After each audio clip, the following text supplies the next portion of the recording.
Section 4. Factors that make for success or failure. Chapter 11. Hasty, immature marriages. Early marriages are not to be encouraged.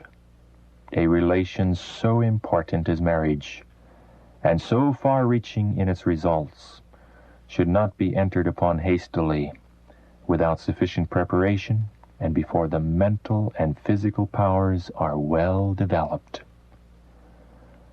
Boys and girls enter upon the marriage relation with unripe love, immature judgment, without noble, elevated feelings, and take upon themselves the marriage vows, wholly led by their boyish, girlish passions.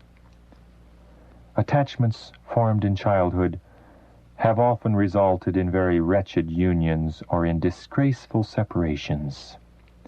Early connections, if formed without the consent of parents, have seldom proved happy. The young affection should be restrained until the period arrives when sufficient age and experience will make it honorable and safe to unfetter them.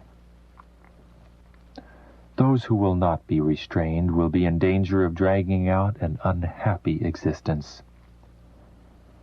A youth not out of his teens is a poor judge of the fitness of a person as young as himself to be his companion for life. After their judgment has become more matured, they view themselves bound for life to each other and perhaps not at all calculated to make each other happy.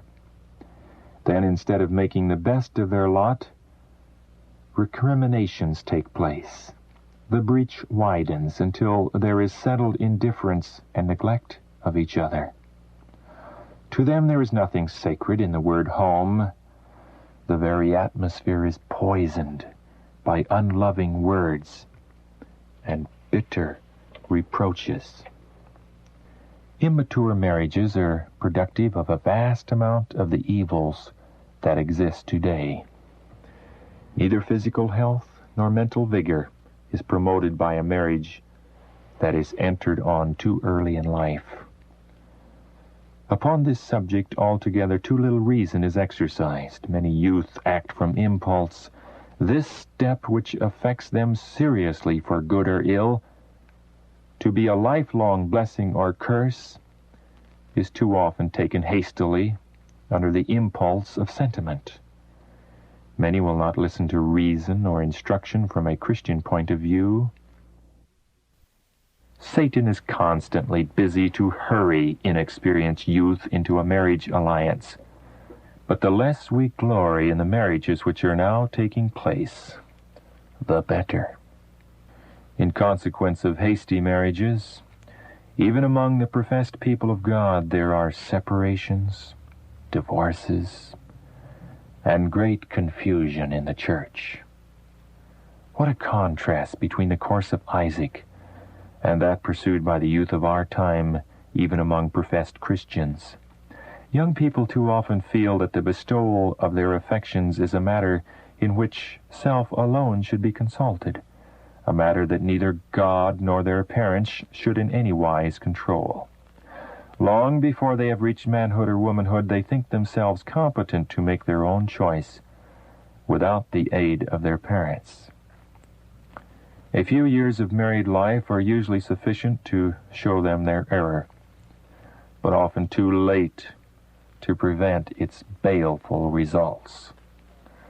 For the same lack of wisdom and self-control that dictated the hasty choice is permitted to aggravate the evil until the marriage relation becomes a galling yoke.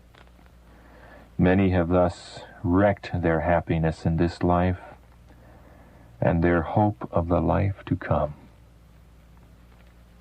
Young men have received the truth and run well for a season, but Satan has woven his meshes about them in unwise attachments and poor marriages. This he saw would be the most successful way he could allure them from the path of holiness. I have been shown that the youth of today have no true sense of their great danger. There are many of the young whom God would accept as laborers in the various branches of his work, But Satan steps in and so entangles them in his web that they become estranged from God and powerless in his work. Satan is a sharp and persevering workman. He knows just how to entrap the unwary, and it is an alarming fact that but few succeed in escaping from his wiles. They see no danger and do not guard against his devices. He prompts them to fasten their affections upon one another without seeking wisdom of God or those whom he has sent to warn, reprove, and counsel. They feel self-sufficient and will not bear restraint.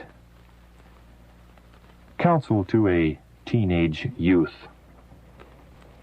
Your boyish ideas of love for young girls does not give anyone a high opinion of you. By letting your mind run in this channel, you spoil your thoughts for study. You will be led to form impure associations. Your ways and the ways of others will be corrupted. This is just as your case is presented to me, and as long as you persist in following your own way, whoever will seek to guide, influence, or restrain you will meet with the most determined resistance, because your heart is not in harmony with truth and righteousness. The parties may not have worldly wealth, but they should have the far greater blessing of health. And in most cases there should not be a great disparity in age. A neglect of this rule may result in seriously impairing the health of the younger, and often the children are robbed of physical and mental strength. They cannot receive from an aged parent the care and companionship which their young lives demand, and they may be deprived by death of the father or the mother at the very time when love and guidance are most needed.